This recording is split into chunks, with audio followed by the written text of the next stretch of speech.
Assalomu alaykum va rahmatullohi va barakatuh. Hurmatli kanalimiz muxlislari. Mana bugun qorlar ham yog'vordi. Haqiqiy qish boshlandi. Bizda esa podvolda bahor. Mana hozir arpamizni latokka yoyib o'stirayotganimizga roppa-rosa 4 kun bo'ldi. Bismillah. Mana qarang, qanaqa go'zal.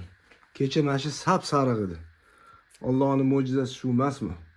O'rtoqlar qarang. Bu qanaqa bunaqa sarg'u narsa yam-yashil bo'lib qolishi mumkin, a? Hayron qolasiz Allohning qudratiga. Xo'p, bugun mana 4-kun.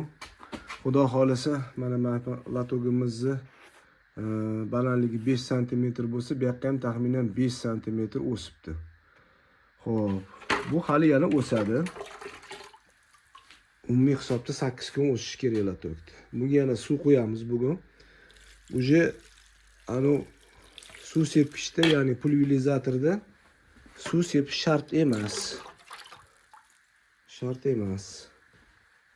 Mana shunaqa 1 litr suv quyib qo'yamiz. Ertalab, kechqurun bo'ldi. Xudo xolasa, shuni o'zi yetarli bo'ladi. Endi xo'sh. Mana tegidiklari uje bugun 7-kunlar.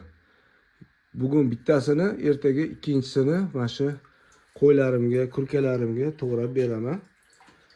Uje tayyor bersa bo'ladi. Ya'ni bugun ishlatsam, ertaga ishlatsam, illinni ertasiga mana latoklarimiz tayyor bo'ladi. Ishlatishni boshlaymiz.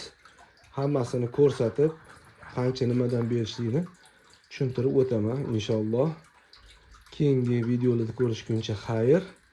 Assalomu alaykum va rahmatullohi va barakatuh.